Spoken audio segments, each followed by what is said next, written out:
Fala, meu querido! Começamos mais uma aula de Direito Constitucional. Nessa aula nós vamos iniciar o estudo da organização política administrativa, que pode aparecer também no edital como organização do Estado, é a mesma coisa. Nesse conteúdo, que vai abarcar aqui 2 encontros, então nós teremos 2 aulas sobre este tema, nós vamos abordar como é que se dá essa organização política administrativa do Estado brasileiro. Vamos entender os entes federativos, suas competências, suas características e ao final da nossa segunda aula faremos aquela bateria esperta de questões das últimas provas da Fundatec para você ter noção do que realmente pode cair na tua prova. Essa é uma parte da matéria que geralmente a galera fica ali em pânico. Por quê? Porque tem muita regra, são muitas competências, principalmente na parte das competências, que é o tipo de pergunta preferido aí da Fundatec, né? Perguntar o que a União faz, o que o Estado pode fazer, o que o município pode fazer. E aí, gente, não tem como fugir. Existem desafios na vida que nós precisamos levantar a cabeça, respirar fundo e encará-los e pronto, tá? Faça o melhor que você pode fazer com o seu estudo. A minha função aqui não é decorar por você as competências dos entes federativos. Esse é um papel que só você pode fazer. Ninguém vai poder fazer por você. Agora, a minha missão é mostrar para você quais são as competências que mais caem em prova, trazer para vocês algumas considerações importantes sobre algumas delas que podem vir ali de uma forma mais aprofundada na sua prova e te dar o caminho das pedras, como é que você vai fazer para memorizar e aprender todo esse conteúdo. Bora começar então? Vamos fazer a nossa transição de tela. Aqui, maravilha! Começando a nossa aula de Direito Constitucional, Organização do Estado 1, com foco aí para o seu concurso da Polícia Civil do Rio Grande do Sul. Queridos, fazendo uma breve introdução aqui sobre a organização do Estado, nós já meio que abordamos isso na primeira aula do curso, quando nós falamos sobre princípios fundamentais, porque falar de organização do Estado não tem como você falar sem abordar um dos princípios estruturantes e que é determinante ali para entendermos a organização do Estado. E que é o que, gente? O princípio federativo. Tá? Para nós entendermos como o Estado brasileiro está organizado política administrativamente, nós precisamos entender o Pacto Federativo, que é exatamente essa opção feita pelo Constituinte para dar as diretrizes de organização política e administrativa do nosso Estado. Então, meio que nós vamos revisitar o princípio federativo aqui, já traçando pontes com os elementos que nós vamos abordar ao longo do estudo deste tema nessas 2 aulas. E eu sempre gosto de abordar o princípio federativo novamente, para que você já precise voltar a assistir a aula primeira lá. Já assistimos lá, beleza, tal, agora nós vamos trazer aquele Pacto Federativo, o princípio federativo da primeira aula para cá, mas já dando seguimento à estrutura de organização política e administrativa. Então vamos lá. Como eu disse para vocês, não tem como nós analisarmos o Pacto Federativo e a organização política e administrativa do Estado sem entendermos o princípio federativo. Ele é o princípio estruturante que vai trazer as regras de funcionamento dos entes federativos. Gente, o princípio federativo ele revela para nós como o Estado está organizado, como é que está distribuída a organização política administrativa, como é que está distribuído o poder político dentro do território. O princípio, quando a gente fala em princípio federativo, nós estamos falando aqui da forma de Estado adotada no Brasil. Forma de Estado adotada no Brasil. Então pode aparecer na tua prova lá. Qual que é a forma de Estado adotado no Brasil? A forma é federativa. Essa forma federativa é uma forma complexa, diferente da forma de Estado unitária, em que você tem ali apenas um centro de poder. Na forma federativa, nós teremos ali uma descentralização do poder. Tá? Ela está prevista no artigo 1º da Constituição Federal, por isso que nós estudamos ele lá na nossa primeira aula de princípios fundamentais. Veja que o Pacto Federativo ele vem consagrado no próprio nome do Estado brasileiro. A República Federativa do Brasil. Pronto, o Brasil opta então, através da Constituição, em determinar como a organização política e administrativa vai ocorrer, através de um pacto federativo. E ele já dá um pouco ali sinais de como isso vai acontecer. Ele diz que a República Federativa do Brasil é formada pela união indissolúvel dos estados, dos municípios e do Distrito Federal. Vocês vão entender como é que isso aqui é importante daqui a pouco, quando nós falarmos sobre o princípio da indissolubilidade do Pacto Federativo, que é exatamente o que sustenta, né, essa junção, essa estrutura aqui dos entes federativos. Então, estados, DF e municípios se juntam e formam o Pacto Federativo. O artigo 1º utiliza o termo união aqui no sentido de que todos os entes federativos se unem, né, formando a República Federativa do Brasil. Mas o artigo 18 da Constituição, que é o artigo que nós começamos, né, a adentrar aqui na estrutura da organização política administrativa, ele torna isso mais claro, porque ele revela para nós como de fato essa organização política administrativa acontece. E ele diz assim, ó, a organização política administrativa da República Federativa do Brasil compreende, aí vem, olha o que ele traz aqui, a união, veja que é diferente dessa união aqui, mas que tipo, não tem diferença, basicamente.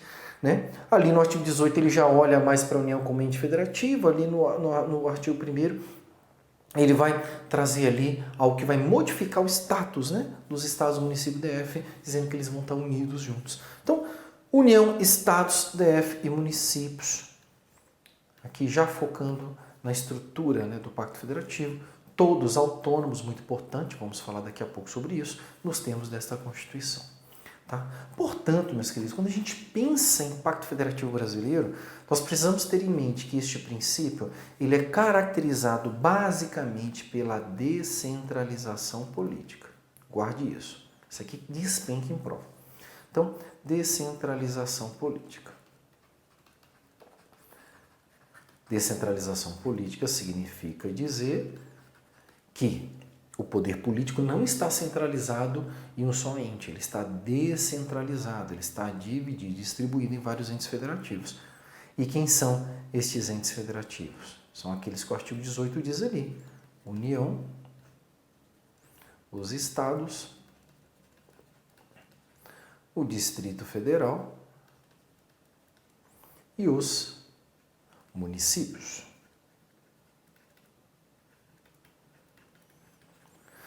Esses entes federativos juntos formam a República Federativa do Brasil. Tá? Então, quando a gente pensar em República Federativa do Brasil, eu tenho que pensar a União, Estado, DF e município. Daqui a pouco a gente vai trabalhar com as características de cada um deles ali. Mas, antes de adentrarmos em cada um deles, nós precisamos entender primeiro o que eles são, né? Se a gente pensar ali juridicamente, qual que é a melhor caracterização, qual que é a melhor classificação jurídica para os entes federativos. Então, nós dizemos que eles são pessoas jurídicas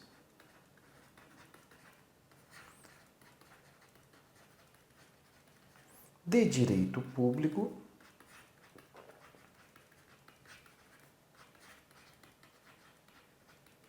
interno.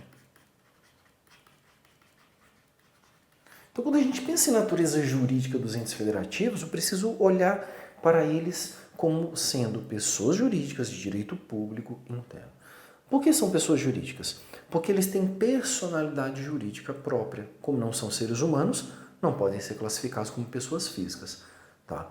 Então, eles são entes políticos, entes federativos, pessoas jurídicas. Por isso, essa classificação. São pessoas jurídicas de direito público, porque elas são regidas por normas de direito público. É diferente de eu e você, na nossa vida privada, que somos regidos por normas de direito privado. E aí, a gente tem a liberdade muito mais ampla para fazer as coisas que não são proibidas. Quando a gente fala de um ente, que é uma pessoa jurídica de direito público, aqui há uma restrição constitucional de ação. Eles só podem fazer aquilo que a Constituição manda ou aquilo que a Constituição permite que eles façam. Por isso que o ente federativo não tem toda a liberdade para fazer aquilo que quiser. Ele tem que andar na linha da Constituição Federal, tá bom? E eles são pessoas jurídicas de direito público interno, porque essa personalidade jurídica ela tem um reconhecimento interno, ela tem relevância jurídica interna.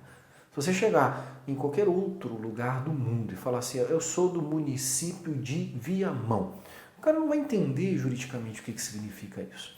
Tá bom? Então, a sua personalidade jurídica tem essa relevância maior internamente. Perfeito? Então, essa é a sua natureza jurídica. Outro ponto importante que não cai, tá, gente? Despenca em prova. É saber se existe alguma hierarquia entre esses entes federativos. Se tem alguém que manda mais. Pode até dar a impressão de que, por exemplo, o estado do Rio Grande do Sul manda mais, né, ou é maior, ou tem uma autoridade superior ao município de Porto Alegre. Talvez você tenha essa impressão, né, de que o estado é superior ao município. Só que, gente, isso é uma ilusão. E é uma ilusão provocada pela falta de conhecimento jurídico mesmo, tá? Então guarda aí para a tua prova. Não existe hierarquia entre entes federativos. Nenhum ente manda em ninguém. A União não manda no Estado, o Estado não manda no município. Ninguém manda em ninguém. Não existe hierarquia entre os entes federativos.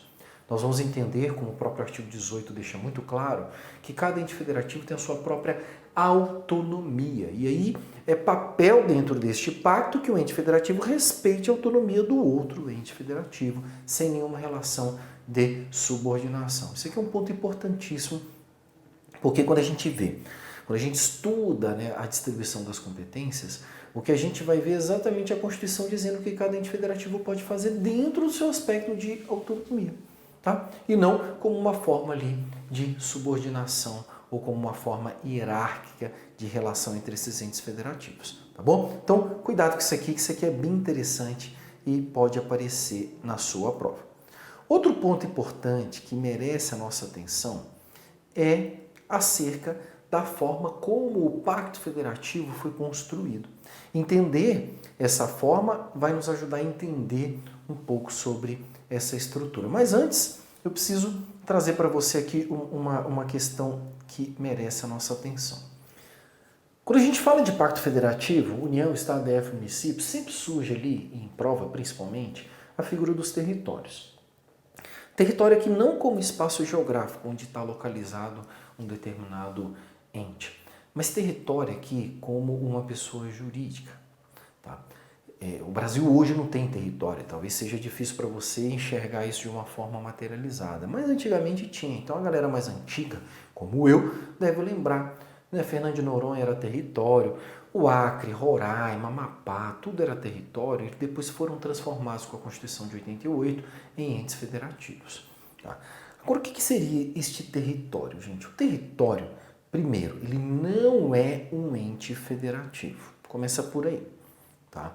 Mas na prática, ele seria o seguinte: vamos imaginar que o Brasil negocie com o Paraguai o seguinte, fala assim, ó, Paraguai, eu vou te dar a Itaipu para você cuidar, porque a Itaipu é cuidada pelos dois países, né? Paraguai e pelo Brasil. Mas o Brasil fala assim, tô de saco cheio de dividir essa gestão aqui. Então eu falo assim, Paraguai, fica com a Itaipu e você me dá a Cidade do Leste, que é muito mais interessante para nós aqui, porque só tem brasileiro naquele lugar lá.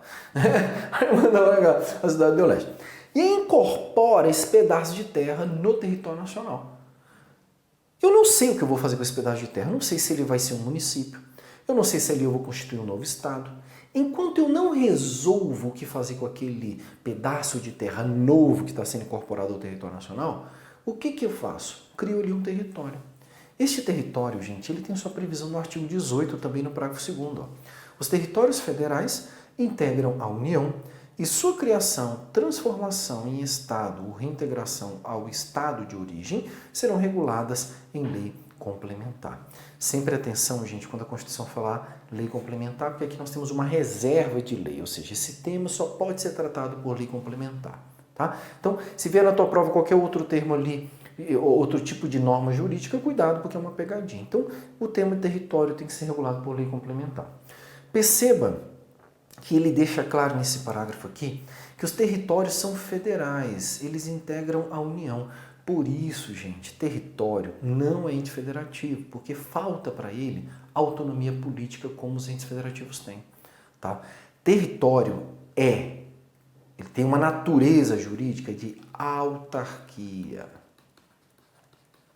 Ele tem natureza de autarquia e como ele pertence à União, uma autarquia federal. Essa seria uma questão mais complexa que poderia aparecer na tua prova. O mais importante, que é mais comum nas questões de prova, é você ter cuidado para não errar a pergunta quando ele fala lá, organização política e administrativa do Estado brasileiro é formado pela União, Estado, DF, município e território. Ele mete o território ali na organização política administrativa como se ele fosse um ente federativo e, na verdade, ele não é um ente federativo. Então, por favor, cuidado, porque este instituto é bem interessante aqui também para a nossa prova. Nós falaremos um pouco mais dos territórios mais à frente, quando nós analisarmos as suas características. Eu só queria deixar claro e pontuar aqui com vocês que território não é ente federativo e, portanto, não integra essa organização política administrativa ali do artigo 18 da Constituição Federal e do artigo 1º. Beleza? Agora, gente, nós falamos ali que não tinha hierarquia entre os entes e o artigo 18 que disse que União, Estado, DF, município, eles se relacionam de uma forma autônoma, né? Eles têm cada um tem a sua própria autonomia. E esta autonomia vai permitir que cada ente federativo tenha essa liberdade de atuação dentro dos limites constitucionalmente. Existem 4 formas de manifestar essa autonomia, que é a auto-organização, o autogoverno, a auto-administração e a auto-legislação. Então, quando a gente fala que o ente federativo tem autonomia, eu estou dizendo que cada ente pode se auto-organizar, e quando a gente fala em auto-organizar, significa que cada um pode estabelecer a sua norma fundamental e se auto-organizar. Tá? A auto-organização sempre vem pela norma fundamental. Gente, quando a gente fala aqui em norma fundamental,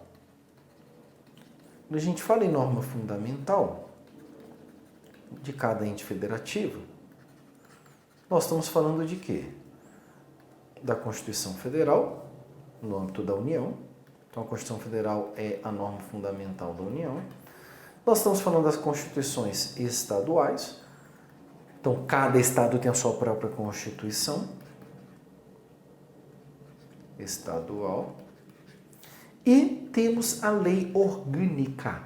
A lei orgânica, gente, é tanto para os municípios, cada município vai ter a sua lei orgânica, e o Distrito Federal. O Distrito Federal também ele é auto-organizado por uma lei orgânica, com algumas peculiaridades que nós falaremos ao longo da nossa aula. Tá bom? Então, essas são as normas fundamentais que estão relacionadas com a auto-organização. O autogoverno, gente, é a capacidade que cada ente federativo tem de criar sua própria estrutura de governança. Ou seja, governança significa ter o próprio poder executivo, ter um próprio poder legislativo, ter um próprio poder judiciário. Então, quando a gente pensa em autogoverno como uma característica da autonomia do ente federativo, nós estamos pensando então que aquele ente federativo tem a autonomia para estruturar seu executivo, seu legislativo, seu judiciário. Por exemplo, no âmbito da União, o executivo é representado pela presidência da República. No âmbito dos estados, pelo governador. No âmbito dos municípios, pelo prefeito. O DF também é governador, o chefe do executivo. Beleza? Legislativo. No âmbito da União nós temos o Congresso Nacional. Né? No âmbito dos estados nós temos as assembleias legislativas. No âmbito dos municípios, as câmaras de vereadores. E no DF, gente, uma peculiaridade. Chama-se Câmara Legislativa. Por quê? Porque o Distrito Federal ele vai ter uma capacidade legislativa híbrida. E daqui a pouco a gente vai entender como é que isso aqui funciona também na prática. E o judiciário, gente, cada ente também vai ter a sua própria estrutura. Então, no âmbito da União, nós temos os vários órgãos do judiciário que são federais. Tá? Vários. Desde o STF, STJ, o CNJ e os tribunais superiores, todos são federais. E ainda tem os tribunais regionais federais, os tribunais do trabalho, da justiça militar, eleitoral, tudo federal. Tá? No âmbito dos estados, nós temos os tribunais de justiça. Cada estado tem o seu próprio tribunal de justiça. Beleza? Tudo isso faz parte da autonomia dos entes federativos. Agora, atenção, porque aqui nós temos questão de prova.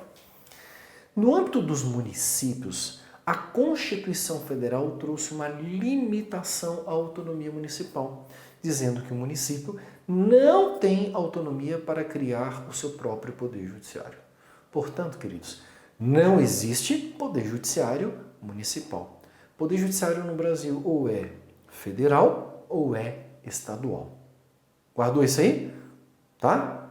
O DF também tem uma complicaçãozinha aqui que pode cair na tua prova, gente. O Distrito Federal tem poder judiciário. Tribunal de Justiça do Distrito Federal e territórios. Abrindo parênteses, quando o Brasil tem território, quem cuida dos assuntos judiciários do território é o Tribunal de Justiça do Distrito Federal. Tá? Só que, gente, tem uma peculiaridade aqui nessa parada, nós vamos ver isso novamente quando nós estivermos estudando as competências. É que o Tribunal de Justiça do DF, apesar de ser um tribunal de justiça criado para cuidar das questões no Distrito Federal, ele não é organizado e mantido pelo DF. Ou seja, existe o Tribunal de Justiça do Distrito Federal, mas quem organiza, quem cuida, quem legisla, quem mantém é a União. Só para você ter ideia, o TJDFT, ele é um órgão do judiciário da União, mas com atuação exclusiva no Distrito Federal. Isso significa, então, que a autonomia do Distrito Federal neste ponto do Tribunal de Justiça, ela é parcialmente tutelada pela União. Nós temos também uma limitação à autonomia do DF, mas que possui uma tutela parcial da União. Perceba, para não confundir, é diferente o contexto do município do Estado. Do DF. O município não existe um poder judiciário municipal, ponto. Tá? O DF existe um poder judiciário do Distrito Federal, só que ele não faz parte da estrutura do DF. Ele é organizado e mantido pela União por uma expressa determinação constitucional. Guarde isso, que isso aqui também é muito, muito bom para a tua prova, porque acaba sendo uma questão excepcional, tipo, não é a regra é que cada um cuide do seu, mas nesse caso nós temos essas peculiaridades. Beleza? No que tange a auto-administração, estamos diante aqui da capacidade que cada ente federativo tem de se auto-administrar, então fazer as suas contratações de serviços, servidores, por isso que você tem um servidor que é municipal, que é diferente do servidor estadual, do federal, cada um na sua autonomia. E a autolegislação, cada ente federativo pode criar suas próprias leis. Essa aqui talvez seja uma das expressões mais importantes da autonomia do ente federativo, poder criar as suas leis, obviamente, dentro do espectro de repartição de competências que nós vamos estudar ao longo das nossas aulas. Perfeito? Então, a autonomia se manifesta através dessas formas aí. Agora, nós precisamos entender as características de formação do Pacto Federativo Brasileiro, que também vai nos ajudar lá na frente, quando nós vamos analisar as regras específicas. Gente, o Pacto Federativo ele tem 5 características aqui que podem aparecer na sua prova. A primeira é que a Federação Brasileira ela é do tipo centrífuga. Federação centrífuga, ela simula aquele movimento da física de centrifugar. Se você olhar para a tua máquina de lavar, apertar o botão lá e ligar, você vai ver que o movimento centrifugar é um movimento que gira, né? A máquina começa a girar. A roupa, se ela estiver no centro da máquina, ela vai para fora, porque a força dessa rotação expulsa o corpo do centro para fora. Então, a Federação Brasileira é classificada como centrífuga por conta deste movimento de criação do Pacto Federativo. Pense que, em um determinado momento da história do Brasil, o poder era central. Havia apenas um poder centralizado. Com a criação de uma federação, este poder centralizado se descentraliza, ele explode e se espalha, criando os entes federativos e se descentralizando. Tá? Então, cuidado com isso aqui. É diferente da Federação Norte-Americana, que é centrípeta. O movimento foi inverso. Então, haviam vários entes soberanos que se juntaram formando os Estados Unidos da América. Então, os Estados Unidos são entes que eram autônomos e se juntaram em prol do Pacto Federativo. Tá?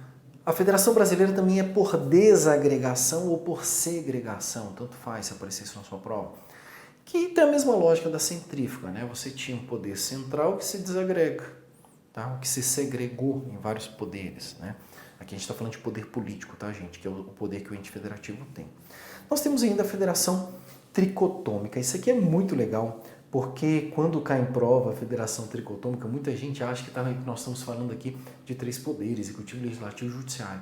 Tem nada a ver, gente. Eu já vi isso até em livro, tá, gente? Já vi até em livro esse absurdo. Quando a gente fala que a federação é tricotômica, significa que a Federação Brasileira é uma federação de 3 níveis de manifestação do poder político. Um nível geral, um nível regional, um nível local. Essa é uma peculiaridade do nosso país, tá, gente? essa federação tricotômica. Quando a gente fala em manifestação do poder político geral, nós estamos pensando aqui num ente federativo que vai ter atribuições gerais, que no caso seria a União. Quando a gente pensa numa manifestação de poder político regional, nós estamos pensando aqui nos estados. E quando o interesse é local, a regra é que esse interesse seja cuidado pelos municípios. Por isso que a Federação Brasileira tem 3 níveis, porque você tem 3 níveis de manifestação do poder político. Mas, Daniel, faltou aí o Distrito Federal. Como tricotômico, se temos 4 entes federativos? Essa é a pegadinha que pode te derrubar na prova. Gente, o Distrito Federal ele não aparece nessa classificação aqui porque o DF não tem um tipo de competência própria. O Distrito Federal, ora, ele age como se fosse um estado, ora, ele age como se fosse um município. Por isso nós dizemos que o Distrito Federal ele é um ente federativo com competências híbridas, podendo desenvolver competências tanto de estado quanto de município. Por isso que a classificação não é quadricotômica, né? Sei lá se é assim que falaria, mas tricotômica. Perfeito? Ela também é uma federação dual e de cooperação, né? Ela tem essas 2 características. Quando a gente pensa aqui, gente, numa federação dual, nós estamos falando aqui que num tipo de repartição de competência exclusiva. Então, é dizer que os entes federativos numa federação dual possuem competências que são específicas daquele ente federativo, né? Então, se a gente pensar aqui numa competência exclusiva da União, privativa da União, né? Vocês estão ouvindo helicóptero, gente? É uma das coisas aqui que São Paulo tem, né? Helicóptero passa o tempo todo em cima da nossa cabeça. Mas em breve nós teremos isolamento acústico aqui, fodarástico aqui, para não ouvirmos mais esse helicóptero, tá, gente? Puta que pariu. Então, gente, federalismo dual é quando a distribuição da competência, a Constituição acaba olhando para o ente federativo e dando para ele ali competências que são exclusivas ou competências que são privativas, ou seja, só ele pode realizar. Já o federalismo de cooperação é quando a Constituição distribui competências que mais de um ente pode realizar em uma espécie de cooperação. Por que a Federação Brasileira ela é tanto dual quanto de cooperação? Porque nós teremos competências que são exclusivas ou privativas de um determinado ente federativo, mas também teremos competências que são de cooperação, que eles podem ser exercidas juntos. Então, competência comum, que nós vamos estudar, competência concorrente, onde vários entes federativos podem desenvolver aquela competência. Tá. E, por fim, temos essa característica da Federação Brasileira ser uma federação simétrica. O que significa dizer o seguinte, para aqueles entes federativos da mesma natureza, são distribuídos competências de forma simétrica, ou seja, são a mesma competência. Então, quando a gente olha para os estados brasileiros, os estados brasileiros são diversos, de diversos tamanhos, diversas populações, mas a distribuição da competência é a mesma. Os estados brasileiros possuem a mesma competência dentro da Constituição Federal por conta dessa característica da simetria. Tá bom? Pronto, essas são as características que vão dar para a gente notas de como o Pacto Federativo Brasileiro foi formado, né? O porquê de tudo aquilo que nós vamos estudar a partir de agora. Gente, não podemos esquecer que a Federação Brasileira ela é protegida na Constituição como uma espécie de cláusula pétrea. Pensar em cláusula pétrea significa dizer o quê? Que a Federação Brasileira não pode ser abolida da Constituição. Nós vemos isso no artigo 60, parágrafo 4º, quando a Constituição diz que não será objeto de deliberação a proposta de emenda tendente a abolir a forma federativa de Estado. Então, a forma federativa de Estado não pode ser abolida da Constituição. Significa que o Brasil nunca deixará de ser uma federação. Seremos sempre uma federação. Essa característica nos leva a uma outra, que é a proibição de secessão, de separação dos entes federativos, o chamado princípio da indissolubilidade do Pacto Federativo. Lembra quando nós vimos lá no artigo 18 que eles são indissolúveis? Pois é, está aqui, princípio da indissolubilidade do Pacto Federativo. É por isso, gente, que nenhum ente federativo pode querer se separar dos demais. De vez em quando surgem uns malucos, né, no Brasil que falam em separar o Estado X dos demais. Gente, além de ser uma idiotice sem tamanho, é inconstitucional. Por quê? Porque o Pacto Federativo é uma cláusula pétrea. Então, na vigência dessa Constituição, o Pacto Federativo não pode ser violado, não pode ser quebrado. Um ente federativo não pode separar dos demais. Tá? Eu já vi concurseiro acreditar nessas asneiras, porque ao invés de estudar, fica vendo um grupinho de WhatsApp só de fake news, só de mentirada lá, e o cara fica meio bobão, assim, fica meio alienado. Você que estuda aqui no GG não corre esse risco, tá, gente? Porque aqui você sempre vai ter a informação certa e necessária para você conquistar a sua aprovação. Daniel, e se o ente federativo tentar efetivar essa separação? Né? Vamos imaginar que bate os gaúchos, né? Olham lá e falam assim, mas bora separar o Rio Grande do Sul do restante do país?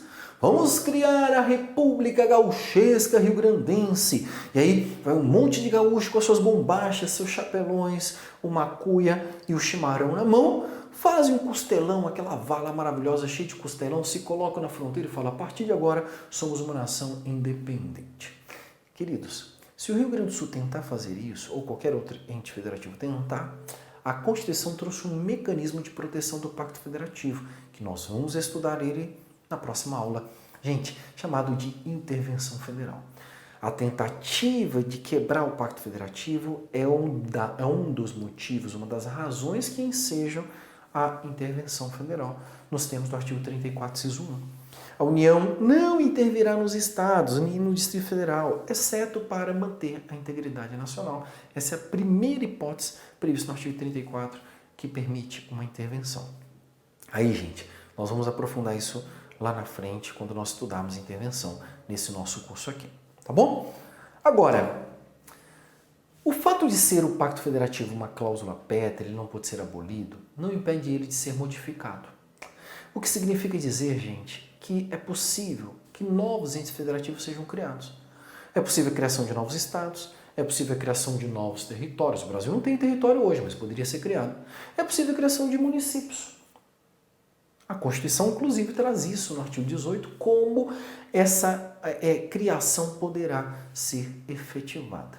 Antes de analisarmos as regras do artigo 18, nós precisamos entender os tipos de processo de formação desses novos entes federativos. Isso aqui é interessante, porque são tipos diferentes de processo, ou seja, existem várias formas como os entes federativos podem ser criados.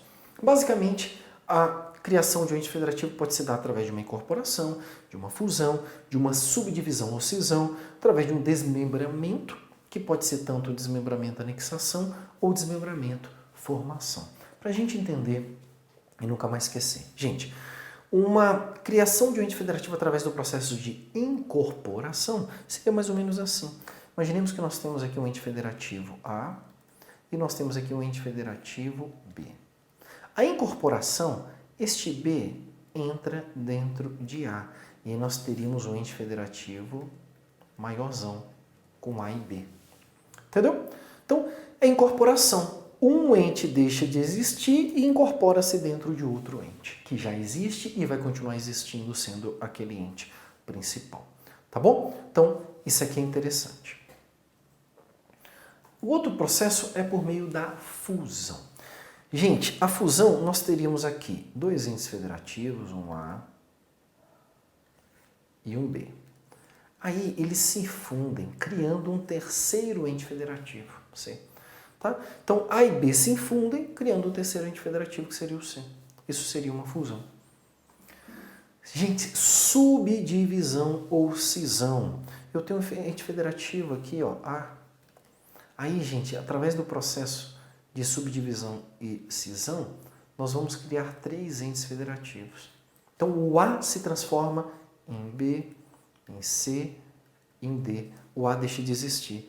E ele se subdivide ali em outros entes federativos. Tá bom? O outro processo é pelo desmembramento. Aí nós temos o desmembramento, a anexação. Então, eu tenho aqui o A. E aí um pedaço de A, querido, se desmembra, ele sai, ele deixa de ser A. E se transforma aqui no ente federativo B. Então, seria um desmembramento, anexação. Perdão, o anexação, este B, ele vai se anexar aqui a um outro ente federativo, que seria o C. Então, este pedaço aqui vem para cá. Tá? E aí, no caso de desmembramento e formação, mesma coisa, teria o A, aí um pedaço de A aqui se desmembra e forma um novo ente federativo, que seria o B. Tá? Então, desmembramento e formação, aquela parte que sai do ente federativo se forma um novo ente federativo. Desmembramento e anexação, a parte que sai do ente federativo se anexa a outro ente federativo. Tá? Esses são processos de criação de novos entes federativos. E aí o artigo 18 vai estabelecer como isso vai acontecer, através das regras. Primeiro, regras de criação de novos estados e territórios. Gente, isso aqui não cai não, tá? Despenca em prova. Então guarda, principalmente para diferenciar o parágrafo 3º do 4º, que é o que geralmente as questões de prova perguntam. O parágrafo 3º diz assim: os estados podem incorporar-se entre si, subdividir-se ou desmembrar-se para se anexarem a outros, ou formarem novos estados ou territórios federais, mediante aprovação da população diretamente interessada através de plebiscito e do Congresso Nacional por lei complementar. Gente, então você tem que lembrar quais são os requisitos para a criação de novos estados. Então, a criação de novos estados ou de territórios, ela depende, tá? Ela depende. Primeiro, gente, precisamos de um plebiscito. Então, conversa com a população diretamente afetada pela criação daquele novo ente federativo e pergunta para eles se eles querem que isso aconteça. Tá? Então, se vocês lembrarem, mais recentemente tivemos ali uma tentativa de desmembramento do estado do Pará e eram para criar outros entes federativos. E quando teve o plebiscito, a população falou, não, a gente não quer não, tá bom do jeito que tá. E pronto, acabou, porque o plebiscito é a vontade soberana do povo. Tá? Se esse plebiscito disser não, não pode fazer. Se ele disser sim, aí vai para o Congresso Nacional e o Congresso Nacional tem que aprovar uma lei complementar. Por isso essa lei complementar tem que ser uma lei complementar federal.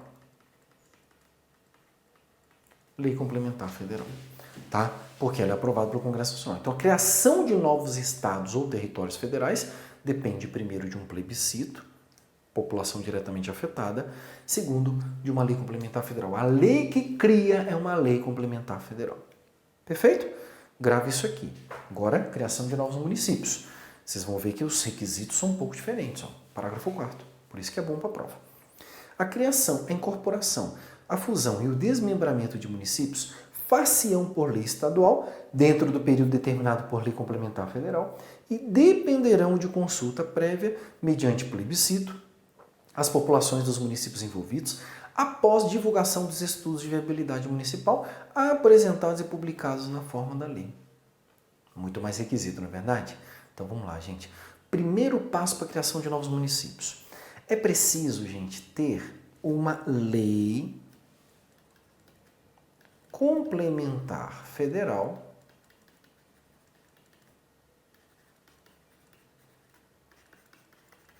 que nesse caso vai funcionar como uma lei autorizadora, tá? Que é essa lei aqui que ele fala, ó, dentro do período determinado por lei complementar federal. Então, para criar novo município, primeiro temos que ter uma lei complementar federal abrindo a possibilidade para criar novos municípios. Pasme, gente, nunca existiu essa lei. Entendeu? Nunca teve. Simplesmente o Congresso nunca criou essa lei. Ou seja, tivemos até um determinado momento da história do Brasil que vários municípios foram criados sem essa lei autorizadora. E o STF, obviamente, teve que declarar aquilo inconstitucional, o que gerou um grande problema. Né? E o Congresso fez tudo, ele não fez a lei e de quebra ainda corrigiu o problema tapando o buraco, falando assim, não, então vamos fazer o seguinte, a partir de agora a Constituição vale. Aí fizeram uma emenda dizendo que aqueles municípios que tinham sido criados ficariam valendo, mas a partir de agora a Constituição está valendo de verdade. Coisa que só acontece por aqui. Tá? Então, primeiro requisito tem que ter uma lei complementar federal. Segundo requisito, gente, tendo essa lei complementar federal autorizando a criação do município, será feito um estudo de viabilidade municipal.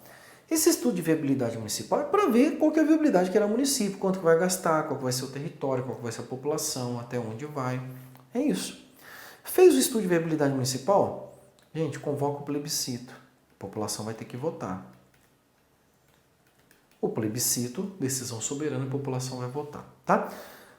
Votou, aprovou, aí vai para a Assembleia Legislativa do Estado. Nós estamos falando aqui agora da criação de um município. Aí vai para a Assembleia Legislativa do Estado e o que será criado aqui, gente? O município será criado por uma lei ordinária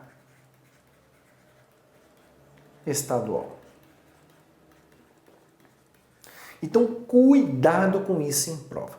Vocês perceberam que tem lei complementar na criação do município e lei complementar na criação dos estados, perfeito? Então, gente, cuidado. A lei complementar federal na criação do município tem um papel. A lei complementar federal na criação dos estados e territórios tem outro papel. A lei complementar federal na criação de estados e territórios é a lei que cria. Lei complementar federal no município é a lei que autoriza, porque a lei que cria um novo município, ela é ordinária e ela é estadual. Então, essa diferença aqui é uma diferença muito importante. Então, quando a gente geralmente encontra a questão na prova, nós vamos encontrar com esse paralelo, tá? Criação de estados e territórios. Você precisa de uma lei, de um plebiscito e uma lei complementar federal, que é a lei que cria o estado e o território. Criação de municípios, uma lei complementar federal autoriza, faz o estudo de viabilidade municipal, convoca o plebiscito e, se o plebiscito aprovar, a Assembleia Legislativa tem que aprovar uma lei ordinária estadual. É a lei ordinária estadual que vai criar o município. A lei que cria estado ou território, lei complementar federal. A lei que cria município, lei ordinária estadual. Beleza? Acho que para começar, já deu para ter noção do buraco que é entrar nesse conteúdo, né? Bastante coisa que a gente tem para ver. Mas vamos ficar nesse primeiro bloco por aqui. No próximo bloco a gente continua falando mais um pouco sobre cada um dos entes federativos e suas características. Espero vocês.